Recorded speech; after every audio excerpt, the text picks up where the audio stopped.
Assalamualaikum warahmatullahi wabarakatuh. Alhamdulillah wa kafa, wassalatu wassalamu ala rasulina al-mustafa wa ala alihi wa ashabihi ahli al-wafa.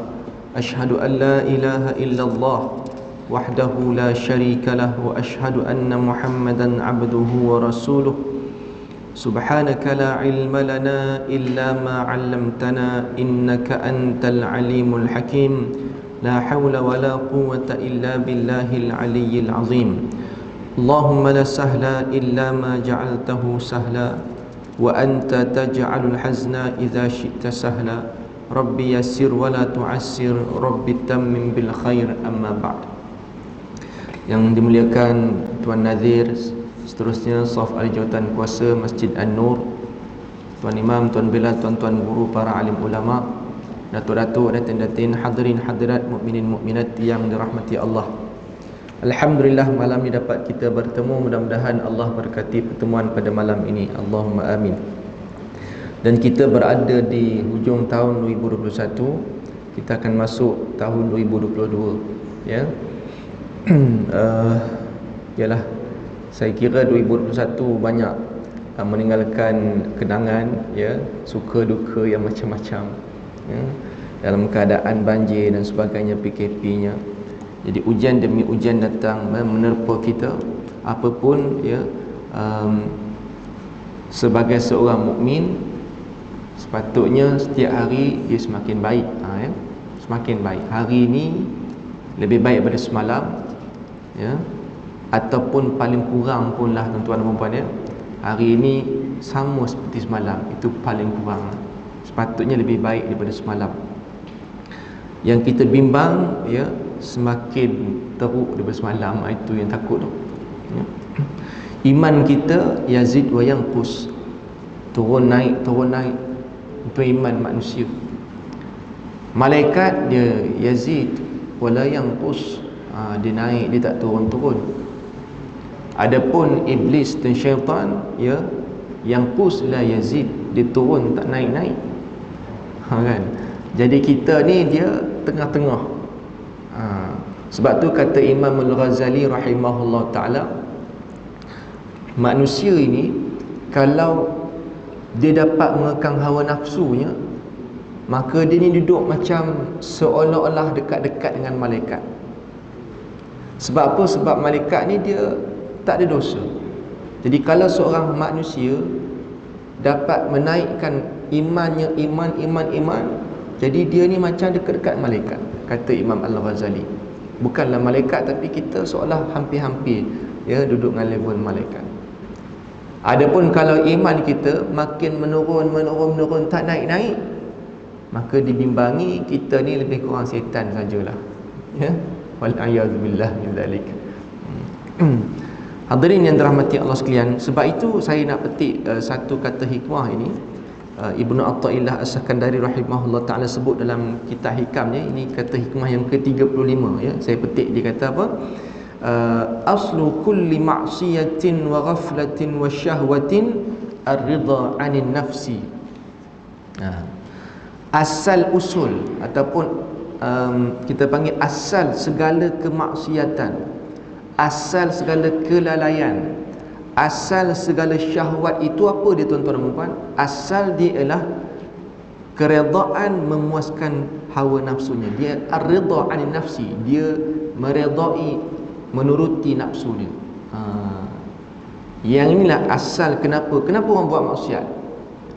Sebab dia telah redha terhadap nafsu dia. Kenapa dia lalai? Sebab dia hamba pada nafsu dia. Ar-ridha 'anil nafsi, dia redha terhadap nafsu dia. Begitu juga syahwat. Jadi asal usul maksiat ni berlaku sebab seseorang itu dia redha terhadap nafsu dia. Ini kata Ibnu Athaillah As-Sakandari rahimahullah ta'ala. Dia apa benda, tuan-tuan, pun kita nak tengok asal usul dia, ya? Kita pergi jumpa doktor pun, doktor akan tengok apa punca dia. Nak merawat satu penyakit tu, doktor tanya kan, gitu, ni sakit bila, berapa hari demam, nak tengok apa punca. Ada silap makan ke, makan apa, sakit perut kan. Bila berlaku sakit perut ni, Kenapa ditanya? Sebab dia tengok apa punca dia. Yang dia nak rawat ni sebab kita nak rawat punca dia tu. Kalau kita rawat tak selesai juga, kita dah tengok punca. Jadi sama dengan maksiat ni, nak rawat maksiat ni tengok mana punca dia. Punca dia nafsu lah. Sama juga tuan-tuan dan puan kan. Saya banyak orang tanya soalan pasal rumah tangga kan. Jadi macam tu, macam sahabat-sahabat kaunselor saya pun begitu juga ya. Bila mari datang, ada seorang hamba Allah ni, dia orang perempuan lah, isteri datang. Ya, dia kata saya ni tak tahu saya ni sakit apa. Jadi tapi saya sakit satu badan ni. Dia. Saya pergi jumpa doktor, doktor kata scan apa semua, tak ada sakit apa. Tapi saya rasa macam slip disc. Tapi doktor kata awak tak ada slip disc. Ya ke? Mudah dia kata saya ni kena buat orang lah ni katanya. Cepat benar kata orang buatnya pun. Dia setengah gitu kan, mudah benar kata orang buat. Jadi dia pun ikhtiar sana ikhtiar sini. Dia jumpa dengan rekan saya ni, dia kaunselor lah ya. Dia tengok, dia pun cerita macam-macam lah. Banyak gitu gini. Cerita macam-macam, cerita keluar tak. Sekarang ni bila dengar cerita-cerita tu, terus kawan saya ni tanya dengan dia, sekejap kau nak tanya satu soalan. Apa dia soalannya? Puan ni dengan mertua okey tak? Diam dia. Sebut mertua terus menangis. Inilah puncanya. Itu je puncanya tuan nampak. Jadi hak tu nak repair tu. Rupanya tuan-tuan, dia ni sakit bukan apa, sakit emosi. Tak tahulah dalam istilah yang panggil sakit apa, psikosomatik. Dia sakit tak ada apa sakit pun, tapi emosi tu. Emosi sakit dia menyebabkan badan kita sakit juga. Sebab tu saya ada baca satu artikel yang ditulis oleh, saya ingat siapa nama, tapi dia kata dia buat kajian. Sebenarnya pesakit-pesakit di hospital ni 70% berpunca daripada asal usulnya emosi tu tak berapa nak stabil. Itu dia nyai jadi penyakit-penyakit tu. 70% katanya punca terbesarnya sebabkan emosi tu. Jadi sama dengan hamba Allah ni. Jadi rupanya tuan-tuan, dia ni sangat berdendam dengan mertua dia. Hak itu je. Sekarang ni repair kat situ. Jadi kawan kita pun counselling kat dia begini, buat begini, barulah lega sikit. Nampak tak? So begitu. Dia nak tengok asal maksiatnya apa. Nafsu tu. Sebab apa? Kita ni menuruti nafsu. Yang itu nak repair tu insya-Allah okey. Ya. Kemudian beliau mengatakan lagi, wa aslu kulli ta'atin wa yaqadhatin wa iffatin adamur ridha minka anha. Jadi dia punya orang kata apa, lawan dia, iaitu kesedaran, ya. Sedangkan pokok ataupun asal pokok segala ketaatan, kesedaran dan kesopanan akhlak. Ifah ni kan kesucian diri kan. Ada orang nama Afif ataupun Afifah, orang yang dia jaga diri dia, orang suci bersih ya. Ini kesopanan akhlak budi. Apa asal segala ketaatan? Apa asal kepada segala kesopanan akhlak budi pekerti? Jawapannya ialah adamur ridha anka, adamur ridha minka anha, iaitu kamu berjaya mengekang terhadap hawa nafsu, ataupun kamu tidak redha terhadap nafsu kamu. Ya. Kemudian Ibnu Athaillah menyambung lagi, wala an tashaba jahilan la yarda an nafsihi khairul laka min an tashaba aliman yarda an nafsihi. Fa ayyu ilmin li alimin yarda an nafsihi wa ayyu jahlin li jahilin la yarda an nafsihi. Dan engkau berkawan dengan seorang yang bodoh ataupun orang jahil yang tidak menurutkan hawa nafsunya lebih baik daripada berkawan dengan seorang alim yang sering menuruti hawa nafsunya. Maka ilmu apakah yang dapat digelarkan kepada seorang alim yang selalu menurutkan hawa nafsunya, dan kebodohan apakah yang dapat disebutkan kepada seorang yang jahil yang tidak dapat mengekang hawa nafsunya. Jadi kalau kita tengok kata hikmah ni, mafhumnya begini. Redha mengikut nafsu adalah punca kepada segala maksiat. Itu dia poin besar itu. Redha mengikut nafsu itu adalah punca kepada segala maksiat. Kenapa orang zina? Sebab dia redha nafsu dia. Kenapa orang ambil rasuah? Sebab itu juga punca dia. Bersahabat dengan orang jahil yang tidak redha dengan nafsunya adalah lebih baik daripada bersahabat dengan orang alim yang redha mengikut nafsunya, kerana pada kedua-duanya terdapat perbezaan yang nyata. Sebaliknya, tidak redha mengikut nafsu adalah asas ketaatan. Jadi asas ketaatan itu ialah tidak redha terhadap nafsu. Sekarang ni nak kawan dengan siapa? Kawan dengan mereka yang tidak redha terhadap nafsu. Ya. Kawan hak baik itulah kawan baik. Dia tidak redha terhadap nafsu. Dia membawa kita ke arah itu. Jadi kalau kita berkawan dengan orang hak nampak baik, tapi dia membawa kita kepada kerosakan, ni kawan tak baik. Jadi tuan-tuan yang dirahmati Allah sekalian, di sini disebut, walaupun kata Ibnu Athaillah ada menyebutkan tentang orang alim, ya. Sebenarnya yang orang alim ni ada 3 jenis, tuan-tuan. Ya. Ini dalam kitab hadis 40 tentang kepentingan ilmu dan ulama ada sebut benda ni. Ulama ni ada 3 jenis. Yang pertama, dia alim dan dia beramal dengan ilmunya dan dia memberi manfaat kepada orang ramai. Ini orang alim. Kan? Masya-Allah alim. Kemudian dia memang beramal. Disuruh orang buat dan dia buat. Dan dia memang memberi manfaat pada orang ramai. Ini orang alim yang pertama. Orang alim yang kedua, iaitu siapa? Iaitu dia memang alim, mengetahui banyak ilmu dia, dan dia beramal dengan ilmunya, tetapi dia tidak memberi manfaat pada orang ramai. Ada tak jenis macam ni? Ada. Dia Masya Allah, orang tak kenal pun dia, tapi bila kita duduk dengan dia, Masya Allah, dia ni alim rupanya. Ada, tuan-tuan. Sebab apa? Dia tak pernah mengajar, dia tak pernah berkongsi, dia untuk diri dia aja. Jadi ini pun dikategorikan sebagai orang alim. Itu yang kedua. Yang ketiga, yang dikatakan orang alim itu, dia Masya Allah berilmu dan dia memberi manfaat pada orang ramai, tetapi dia tidak beramal dengan ilmunya. Ini pun orang alim juga. Dia suruh orang, tuan-tuan kena rajin bangun tahajud, tapi dia tak bangun tahajud. Ini pun dia kata orang alim juga dia ni. Dia suruh orang buat baik, tapi dia tak buat pun. Ini dikatakan juga orang alim. Apa persamaan tiga-tiga ni, tuan? Persamaannya ialah dia tidak menyesatkan orang. Itu je. Yang kedua tadi, dia mengetahui kan, alim, dan dia beramal, tapi dia tak memberi manfaat kepada orang. Maknanya dia tak menyesatkan orang juga. Yang ketiga tadi pun, dia Masya Allah mengetahui, tapi dia mengajar benda betul, cuma dia tak beramal saja. Ini pun disebut sebagai orang alim juga, ya?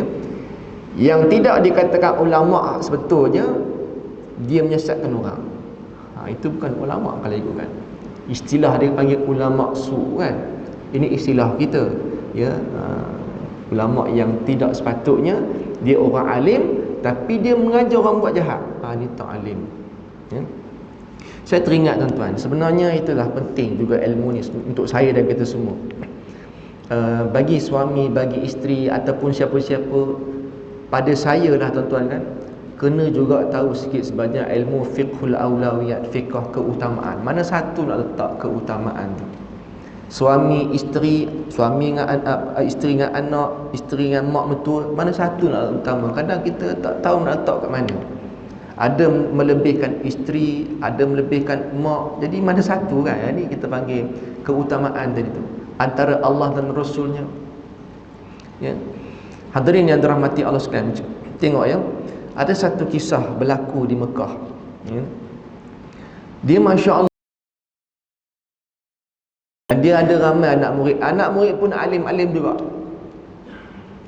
Jadi satu hari, guru besar ni bagi tahu ke anak murid dia, esok hari Ashura, dan aku minta kamu pergi jemput pergi jemput alim ulama di Mekah ini, bagi tahu pada mereka datang esok hari ke rumah aku sebab aku nak buat kenduri.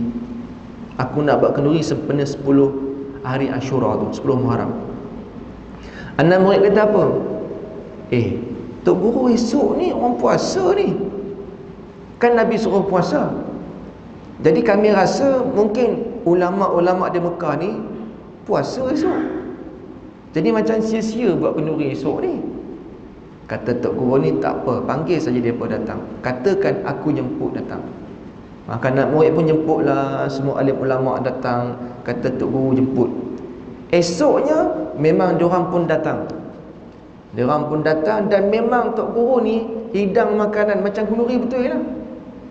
Anak murid kata, rasanya dia tak makan ni, dia mau puasa sebab dia orang ulama. Tapi tengok-tengok tuan-tuan, semua makan.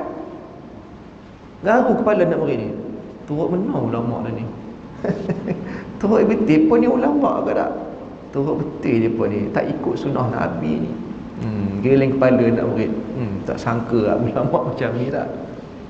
Lepas habis tu dia orang semua balik, Tok Guru tanya ke anak, bagi tahu ke anak murid, yang kamu tengok tadi itu, semua itu mereka itulah ulama. Ya ke? Macam mana ulama apa itu? Sebab mereka tahu meletakkan yang mana satu lebih utama. Ya, puasa itu sunat, tidak wajib, dan menghormati guru itu juga baik. Maka mereka tahu meletakkan yang mana lebih utama. Ya, sebab aku nak uji mereka. Mereka itulah ulama. Jadi itu ceritanya. Kalau kita bawa dalam konteks kehidupan kita begini tuan-tuan dan puan. Katakan mak kita telefon, saya Hasan kan, Hasan, ni balik dah ni, mak ni ada hal sikit nak bincang kamu ni. Balik ni esok dah? Okey, insyaAllah. Mak suruh balik, kita pun balik, esok balik. Elok sampai rumah tengah hari, pukul 12 tengah hari. Hari tu hari Khamis. Dan contoh saya ni puasa Khamis kan? Selalu puasa Isnin Khamis contoh. Hari Khamis kita pun puasa, sebab dah jadi rutin.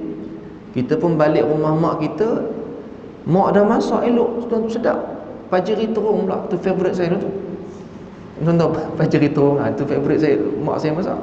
Allah, sedapnya mak dah ni, mak masak baru, masak pandai-pandai ni untuk kamu lah ni kan.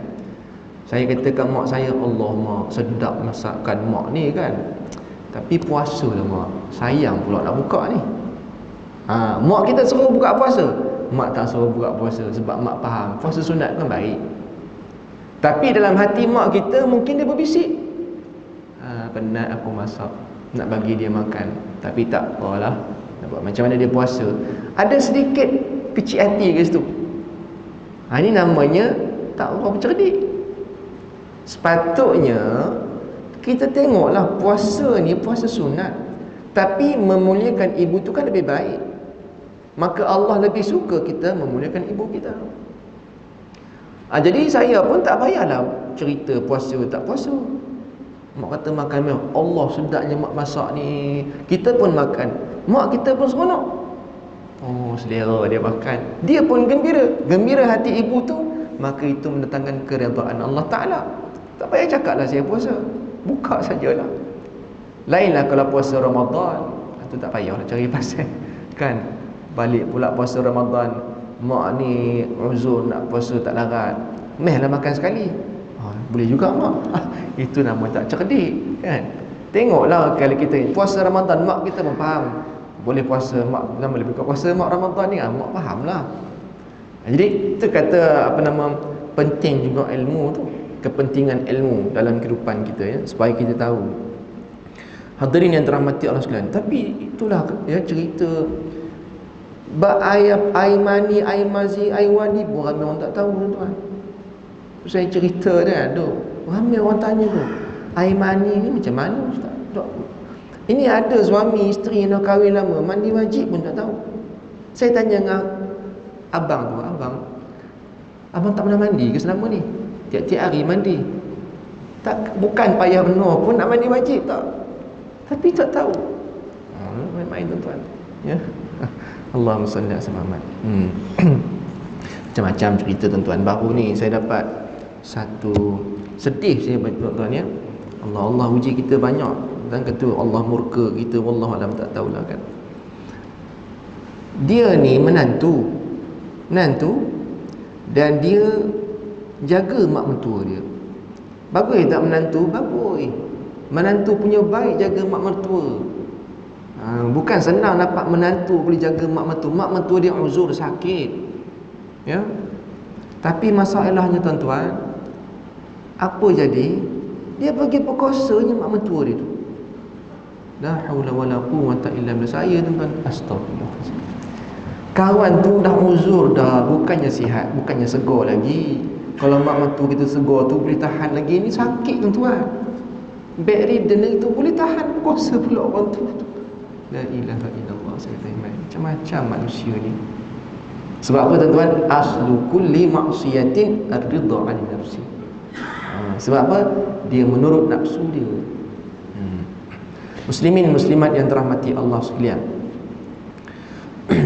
Kemudian kata Syekh Zarruq, ar-ridha 'anil nafsi alamatuhu salas, ru'yatul haqqi li nafsihi wasyafaqatu 'alaiha wal ighda'u 'an 'uyubiha bitazkiyatiha min haitsu annahu yara qabihaha hasanan bitta'wil li'annahu ya'lamul 'aib thumma yafdi 'anhu wa in kana naw'an minhu. Maksudnya, redha terhadap nafsu ini ada 3 tanda. Macam mana kita nak kenal pasti yang kita ini redha dengan nafsu ataupun tidak? Redha nafsu ni kita tak nak. Ni redha nafsu ni, redha terhadap nafsu ni nafsul mutmainnah lah, ya. Minta maaf, bukan nafsul mutmainnah. Nafsu ammarah bisu. Ammarah bisu. La ammaratum bisu. Ni kita tak nak ni. Nafsu kan banyak, ada nafsul mutmainnah tu, nafsu itu nafsu yang baik. Yang dibincangkan kat sini nafsu ammarah bisu, yang sentiasa mendorong kepada kejahatan. Kata redha terhadap nafsu ini ada 3 tandanya. Yang pertama, melihat yang batil itu adalah baik bagi nafsunya. Itu pertama. Dia tengok benda tu batil, tapi dia nampak benda tu baik bagi dia, padahal dia tahu benda tu tak baik. Dan dia suka dengan benda itu. Maknanya orang ni dia dah redha dengan nafsu dia. Sebab tu berlaku macam-macam kan. Dia benda tu dia tahu salah, tapi dia nak juga. Kan, LGBT ke apa berlaku kan, dia tahu benda tak betul, tapi dia nak juga. Maknanya kita dah menangkan nafsu kita. Kita dah jadi hamba kepada nafsu, ya. Yang kedua, tanda kita ni redha terhadap nafsu, dia sayang akan yang batil serta mencari alasan logik supaya hatinya dan orang lain dapat menerima. Itu yang kedua. Iaitu apa? Dia cukup suka dengan kebatilan tu. Dan dia cuba cari alasan logik pusing kok mana pun supaya orang nampak benda tu betul. Ni real case tuan-tuan.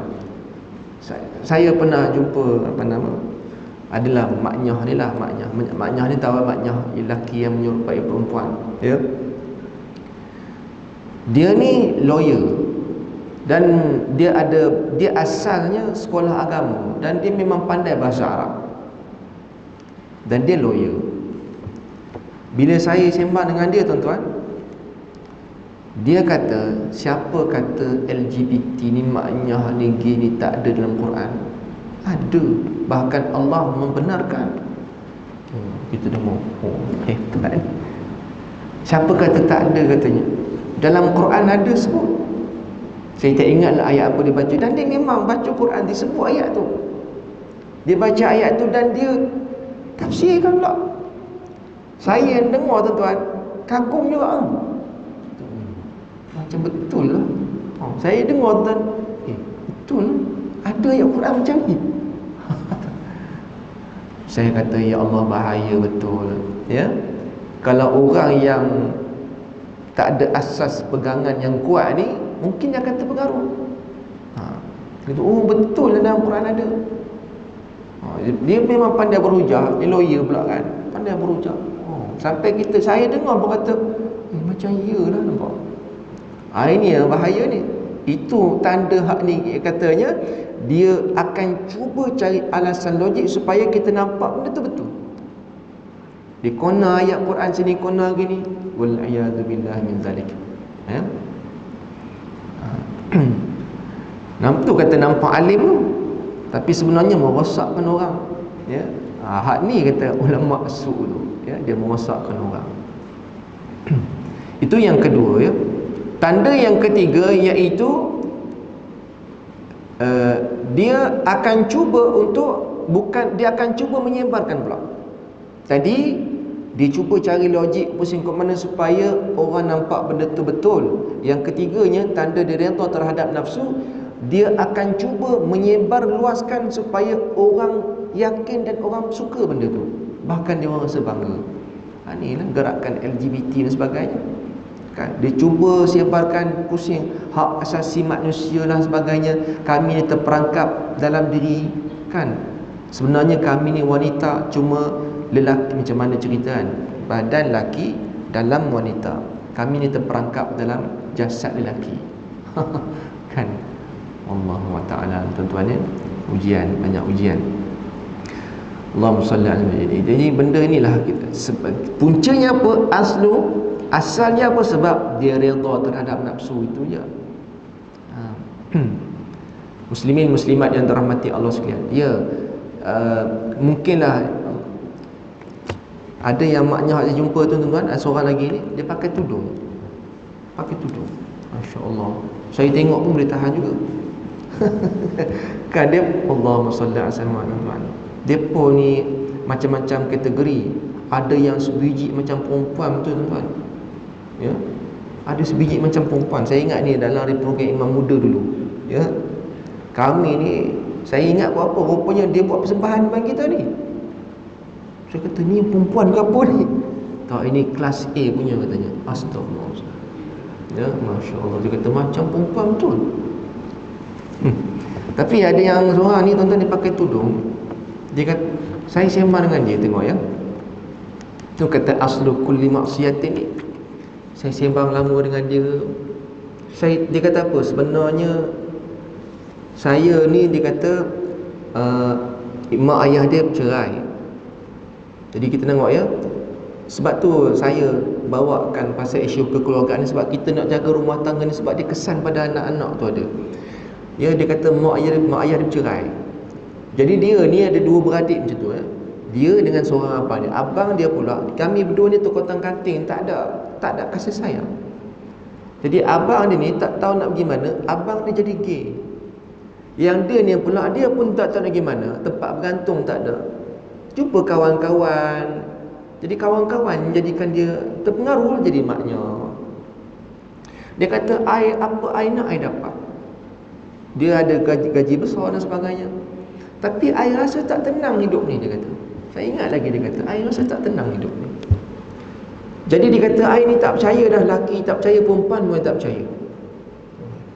Dua-dua tak percaya ni.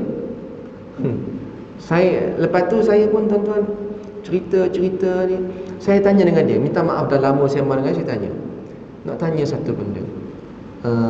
Bila saya baca Quran, dia kata, ya Allah, you boleh baca Quran seronok nah. Saya tanya, you tak boleh baca Quran? Dia kata, oh, I memang tak pandai baca Quran. Satu. Jadi kita nampak ya, jiwa dia sangat kosong. Sebab dia kata dia tak boleh baca Quran, jadi tak pernah baca Quran lah pun. Hati kosong. Saya tanya lagi ya, bila kita dah lama, dia pun okey, bila kita tanya, you solat macam mana? Dia kata apa? I ni dah lama dah tak solat. Nampak tak? Jadi kita nampak, jadi jiwa tu kosong. Sebab tu dia kata, dia sendiri kata, sebenarnya apa I nak I dapat, tapi I rasa tak tenang lah. Sebab apa? Sebab jiwa tu kosong. Hati ni, tuan-tuan, dia nak pada satu, nak pada Allah Ta'ala. Hati ni milik Allah, dan dia nakkan kepada hidup bertuhan. Tapi yang merosakkan tadi, yang menjauhkan hubungan dengan Tuhan tu siapa? Nafsu tu. Sebab tu kata Imam Al-Ghazali rahimahullah ta'ala, dalam diri kita ada roh, roh, ada akal, ada nafsu, ada hati. Empat perkara ni, empat fakulti ni, dia ada dalam diri kita, tapi kita tak nampak dengan mata kasar. Okey, roh kita tolak tepi. Roh ini Allah Ta'ala sebut, qulir ruhu min amri rabbi. Ya, roh ini urusan Tuhanku. Okey, kita letak. Sekarang ni akal, nafsu, hati. Akal ni, kata Imam Al-Ghazali, akal ni dia menasihat hati. Hati ni adalah raja dalam diri kita. Nafsu dia pun sama menasihat hati, tapi nasihat dia nasihat yang tak baik. Jadi sekarang ni ada dua penasihat. Hati ni raja, raja ni diikut saja. Sekarang ni ada dua penasihat. Satu penasihat yang baik, satu lagi penasihat yang tak baik. Jadi akal tadi makanannya ilmu. Kalau diberi makanan yang betul, faham Quran, faham agama, maka dia nasihat raja. Raja kena buat begini. Raja kata okey. Tapi mari pula yang nafsu ni, penasihat yang jahat dia pula, dia akan nasihat yang tak baik. Sekarang ni siapa menang? Siapa yang lebih dominan? Kalau akal yang diberi makanan ilmu yang betul, maka dia akan menang, maka hati pun akan okey. Tapi kalau akal tadi diberi makanan yang tak betul, makanan benda pornografi, bahan bacaan tak betul sebagainya, maka menang kat nafsu, maka hati pun rosak. Sebab tu Nabi SAW bersabda, istafti qalbak, mintalah fatwa pada hati kamu. Tapi kalau hati itu sendiri pun tak berapa nak sihat, macam mana? Sebab itulah peranan akal, peranan nafsu itu. Pandangan mata selalu menipu, pandangan akal selalu tersalah. Pandangan nafsu selalu melulu, pandangan hati itu yang hakiki. Kalau hati itu bersih, pandangan hati itu yang hakiki. Kalau hati itu bersih. Mana? Dia kata apa? Pandangan nafsu selalu melulu. Bahaya. Pandangan hati itu yang hakiki kalau hati itu bersih. Sebab tu tuan-tuan hadirin sekalian, Nabi SAW bersabda, la yazni hina yazni wa huwa mu'min, la yasriq hina yasriq wa huwa mu'min, atau kama qala Nabi SAW. Tidak akan berzina seseorang itu bila mana dia nak berzina, ada iman dalam diri dia. Tidak akan mencuri seseorang itu ketika dia nak mencuri, dalam jiwa dia, dalam diri dia ada iman, dia takkan buat. Sebab tu aslu kita sebut tadi kan, Ibnu Athaillah kata aslu kulli ta'atin adam ridha minka anha. Asal ketaatan itu bila kamu tidak redha terhadap nafsu. Sebab apa? Dia ada iman yang kuat tadi. Ada satu kisah tuan-tuan ya, kisah, banyak kisah malam ni ya. Ada seorang ni, dia ada anak muda ni, dia ni agak lurih bendul sikit. Tapi mak dia baguslah, mak dia hantar mengaji pondok. Dia pun mengaji pondok. Lepas lama mengaji, tok guru dah habis mengaji, tok guru pesan ke anak murid dia, okey, kamu semua ni balik rumah. Dah habis mengaji khatam kitab kita ni, balik rumah cuma ingat pesanan aku dua perkara.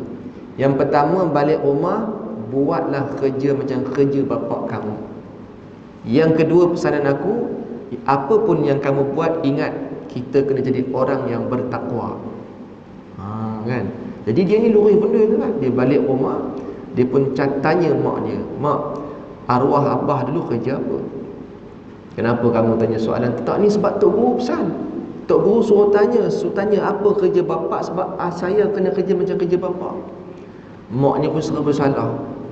Maknya kata, bapa kamu ni dulu kerjanya mencuri. Sudah, dia kata, dia pun apa ini kena jadi pencuri. Sebab apa? Taat tok guru. Sebab dia ni lurus kan. Dia pun kata, tak apalah mak, saya kena jadi pencuri. Kamu suruh nak jadi pencuri ni.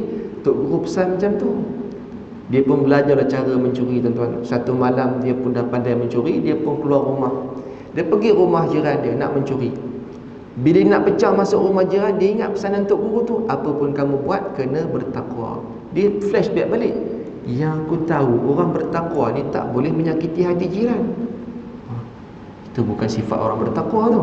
Tak boleh. Dia tak jadi pecah masuk rumah jiran dia. Jalan lagi, nampak rumah anak yatim. Dia pun nak pecah masuk. Dia teringat pesanan tok guru. Orang bertakwa ni setahu aku haram makan harta anak yatim. Dalam Quran sebut. Tak boleh nampak. Dia pun tak jadi nak pecah masuk rumah anak yatim. Berjalan nampak satu rumah besar di hujung kampung. Dia kata mungkin inilah rumah yang patut aku pecah masuk. Dia pun masuk. Rumah yang cukup besar. Dia pun masuk satu bilik yang menyimpan harta yang banyak. Dia ni tuan-tuan, walaupun dia ni lurus benda, tapi dia ni pandai matematik. Dia siap kira pula berapa harta. Sampai ke subuh nak kira harta tuan rumah tu. Sampai ke subuh dia teringat, Tok Guru pesan orang bertakwa ni kena solat di awal waktu. Dia tinggal sekejap tuan-tuan, dia ambil wuduk dekat kolam renang. Dia ambil wuduk, tuan rumah pendengar, siapa masuk rumah aku ni? Tuan rumah dia pun tegur, kamu ni siapa? Saya ni pencuri katanya.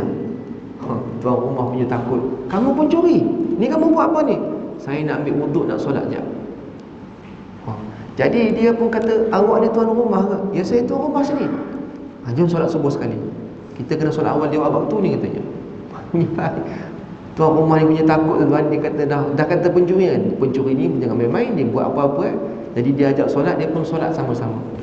Solat. Lepas habis solat, tuan rumah tanya, kamu ni sebenarnya siapa ni? Saya dah bagi tahu saya ni pencuri. Tapi kenapa baik sangat sampai solat awal waktu ajak aku solat sekali ni? Oh tuan, sebenarnya saya ni pencuri yang bertakwa katanya. Ada juga pencuri bertakwa, nah? Tuan-tuan yang dirahmati Allah sekalian. Maka dia pun cerita, tuan, saya dah kira dah harta tuan cukup banyak ni. Orang bertakwa kena bayar zakat. Tuan dah bayar zakat ke belum? Termenung tuan. Selama aku hidup tak pernah pula orang ingat aku pasal zakat ni. Kamu siap kira-kira, dia kata, tuan kena bayar zakat, kira macam ni, saya dah kira dah. Dia pun kagum dengan dia kata, macam ni lah, kamu jadilah menantu aku, jadi penasihat aku. Ringkasnya cerita macam tu lah. Jadi nampak tak tuan-tuan? Ya, makna cerita dekat sini, takwa tu penyelamat tu. Dia nak mencuri, tak jadi mencuri. Sebab apa? Sebab ada takwa. Betul tak kata Nabi? Tidak akan berzina seorang tu bila mana dia nak berzina, dalam dirinya ada iman. Hadirin yang dirahmati Allah Subhanahu wa taala. Allahumma salli ala sayyidina Muhammad. Okey, kita tengok sikit lagi sebelum Isyak ni. Ini saya dapat daripada seorang tugu. Dia kata antara penyakit-penyakit, sifat-sifat mazmumah yang ada dalam diri yang menjadi kita ni menuruti hawa nafsu. Yang pertama, tulul amal, iaitu kita menunda-nunda amal kebaikan. Nanti dululah. Ini penyakit-penyakit yang menyebabkan kita ni akan cenderung untuk menuruti nafsu. Nak buat baik, nanti dululah. Nak sedekah, nanti dululah. Nak buat baik dengan isteri, nanti dululah. Sebab kita merasakan umur kita panjang. Ini penyakit ni. Penyakit ini kalau kita duk ulang-ulang, lama-lama kita akan menurut nafsu. Jom nak solat, azan lah tu, tangguh. Bila dah jadi benda, maka kita akan jadi hamba kepada nafsu. Itu tanda yang pertama. Yang kedua, iaitu at-tam'u bid-dunya wa qana'atu bil akhirah. At-tam'u bid-dunya wa qana'atu bil akhirah. Tamak dengan dunia, rasa cukup dengan akhirat. Ini penyakit ni. Sepatutnya cukup-cukup dengan dunia. Tapi ini terbalik. Orang yang tamak dengan dunia dan dia rasa cukup dengan akhirat. Aku rasa dah cukup banyak dah. Pergi umrah tuan-tuan. Umrah dia buat di Masjidil Haram. Dia kata balik Malaysia tak payah solat dah. Sebab dah 100,000 dah solat di Masjidil Haram tu. Itu namanya tak berapa betul. Jadi maknanya sekarang ni kita kena ubah rasa cukup dengan dunia, rasa tamak dengan akhirat. Kalau kita tamak dengan dunia, rasa cukup dengan akhirat, itu menyebabkan kita akan redha terhadap nafsu. Dan yang terakhirnya tuan-tuan, iaitu penyakit riak. Ya, riak dan besar diri ini juga menyumbang kepada kita redha terhadap nafsu. Kita rasa kita yang paling baik, kita rasa kita yang paling betul. Ya, ini penyakit-penyakit ini menyebabkan kita akan menuruti nafsu. Sebab itu tuan-tuan yang dirahmati Allah sekalian, apapun keadaan, yang sebagai kesimpulan yang boleh kita ambil daripada kata hikmah ini, itu je kata kuncinya. Asal kepada kemaksiatan iaitu kita menuruti nafsu. Sekarang ni tugas kita masuk tahun 2022 ni, bagaimana aku nak mengekang nafsu. Antaranya 3 benda saya tinggalkan. Yang pertama, nak jadikan kita sentiasa duduk dalam keadaan yang baik. Yang pertama, kena baca benda-benda yang betul.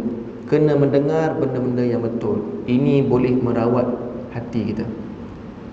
Hari ini banyak bahan bacaan dan banyak orang melayari internet dan banyak orang buka Facebook. Tak apa, tak salah pun, tapi make sure benda-benda kita baca tu, yang kita tengok di YouTube, yang kita dengar tu, semua tu ya. Itu yang pertama. Yang kedua tuan-tuan, iaitu majlis apa yang kita hadiri, program apa yang kita selalu datang. Ini juga membantu untuk kita merawat hati kita, ya. Majlis agama macam ni, okey, baik, ya. Program apa, tak kisahlah online ke, seminar ke, ya, ataupun program apalah, ya, pastikan program itu program yang baik. Itu akan menjadikan kita kuat. Yang ketiga tuan-tuan, dengan siapa kita berkawan, siapa circle kita, ya. Sebab tu Nabi SAW sebut, ya, al-mar'u ala dini khalilihi falyanzur ila man yukhalilu. Seseorang itu bergantung dengan agama seorang lain, maka tengok dengan siapa dia berkawan. Circle tu penting. Hari ni banyak grup circle. Jadi di Telegram ada, Facebook ada, WhatsApp ada, macam-macam. Make sure grup yang kita masuk itu grup yang menambah iman, bukan membawang saja. Membawang ni memang seronok tuan-tuan, tapi merosakkan iman kita. Jadi 3 benda tu insya-Allah kita istiqamah, insya-Allah kita akan jadi baik 2020 ni, insya-Allah. Sekadar tu saja kot, ya, yang baik kepada Allah Taala. Yang lemah atas kekurangan kelemahan diri saya sendiri, minta maaf saudara dan silap. Aku qauli hadza wa astaghfirullahal azim li wa lakum, wabillahi hidayah wat taufiq. Wassalamualaikum warahmatullahi wabarakatuh. Bismillahirrahmanirrahim. Alhamdulillah wassalatu wassalamu ala rasulil amin wa ala alihi washabbihi ajma'in. Allahumma faqihna fid din wa 'allimna at-ta'wil. Wa sallallahu alaihi wa sallam alaihi walhamdulillahi rabbil alamin.